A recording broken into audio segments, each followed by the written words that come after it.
عزیز بھائیو، اللہ کے نیک بندے، صوفیاء، اولیاء، علماء، یہ اس دھرتی کا حسن بھی ہیں اور اس امت کی فضیلت بھی ہیں۔ نبی کریم صلی اللہ تعالیٰ علیہ وسلم آخری نبی ہیں، حضور علیہ السلام کے بعد کوئی نبی نہیں آئے گا۔ اب قیامت تک وہ فیضان جو نبی پاک علیہ السلام نے امت سے حاصل کیا ہے وہ امت تک اولیاء اور علماء ہی پہنچائیں گے۔ امت کے اوپر بہت سارے کڑے وقت بھی آئے، بڑے بڑے کٹھن حالات بھی آئے، لیکن یہ اس امت کا اعزاز ہے کہ اللہ تعالیٰ نے اس امت میں اولیاء کو، صوفیاء کو، علماء کو، محدثین کو ہمیشہ موجود رکھا۔ آج ایک طبقہ ہے جو بعض اوقات یہ کہتا ہے کہ جناب ہم نہیں کسی صوفی کو مانتے، کسی اللہ والے کو ہم نہیں مانتے۔ وہ بنیادی طور پر اس تسلسل کا انکار کرتا ہے جو تسلسل 14 صدیوں میں اللہ تعالیٰ نے اس امت کو عطا فرمایا ہے۔ آپ یہ کہنا چاہ رہے ہیں کہ کسی دور میں کوئی اچھا بندہ ہوا ہی نہیں۔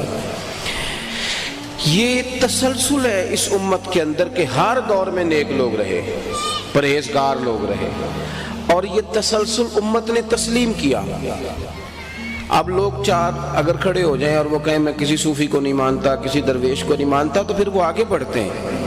پھر ہم نے ان کا یہ حال بھی دیکھا ہے کہ معاذ اللہ وہ صحابہ پر، اہل بیت پر بھی زبانیں کھولنے لگتے ہیں، کیونکہ وہ تو تسلیم ہی نہیں کر رہے کسی کو۔ اس تسلسل کا کبھی انکار نہ کریں۔ اور نوجوان دوستو، کتب احادیث میں نہ ایک دو حدیث نہیں، پورا باب ہے۔ حدیث نہیں ایک دو، پورا باب ملے گا، جس باب کا عنوان یہ ہے کہ کسی سے نفرت کرو تو اللہ کے لیے، اور کسی سے محبت رکھو تو اللہ کی رضا کے لیے۔ یہ پورا باب ہے۔ جب آپ اللہ کی رضا کے لیے محبت کا عنوان کھولتے ہیں تو وہ کن سے محبت ہے؟ اللہ والوں سے محبت ہے۔ ہمارا کیا ذاتی لین دین ہے داتا گنج بخش علی اجمیری سے؟ ہمارا کیا نفع ہے ذاتی خواجہ معین الدین اجمیری سے؟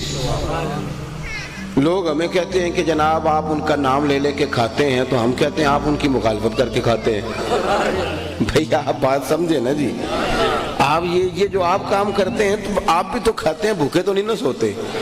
تو رستہ اختیار کرنا تھا نا۔ آپ نے بغض رکھ کے کھانا شروع کر لیا ہے، ہمارا نصیب ہے ہم نے پیار کر کے کھانا شروع کر لیا۔ آپ نے اپنے رنگ میں یہ کام کیا ہے، اللہ نے ہمیں توفیق دے دی۔ آپ بات کو سمجھ لیں، کیا رزق تو اللہ دیتا ہے، اللہ ہی دے گا، لیکن تھوڑا سا چیزوں کو سمجھیں۔ اللہ کی رضا کے لیے محبت، اللہ کی رضا کے لیے، اور پورا باب ہے قرآن مجید میں۔ اللہ تعالیٰ نے باقاعدہ حکم دیا، یا ایھا الذین آمنوا اتقوا اللہ وکونوا مع الصادقین۔ اے ایمان والو، اللہ سے ڈرو اور سچوں کی سنگت اختیار کرو۔ باقاعدہ کہا۔ نبی پاک صلی اللہ تعالیٰ علیہ وسلم نے ارشاد فرمایا کہ جو دو بندے اللہ کی رضا کے لیے آپس میں پیار کریں نا، اللہ ان دونوں سے پیار کرتا ہے۔ اور فرمایا دو پیار کرنے والے ہوں اور بیچ میں اللہ ہو، رضا اللہ کی ہو بیچ میں، اگر وہ رب کی رضا کے لیے پیار کریں گے، ایک مشرق میں بھی ہو دوسرا مغرب میں بھی ہو، تو اللہ قیامت کے دن انہیں جمع فرما دے گا۔ تو ایک تو سب سے پہلی بات یہ سمجھ لیں کہ ہمارا ان لوگوں سے پیار اللہ کی رضا کے لیے۔ ہم ولی سے پیار نہیں کرتے، ولی اللہ سے پیار کرتے ہیں۔ اولیاء سے نہیں، اولیاء بول کے بتائیے، اولیاء اللہ سے، یعنی جو اللہ کے دوست ہیں۔ تو وہ کتنا نالائق ہے اور کتنا کم نصیب ہے جو اولیاء اللہ سے پیار کرنے سے منع کرے۔ خوب محبت کریں، اپنے دلوں میں جگہ بنائیں۔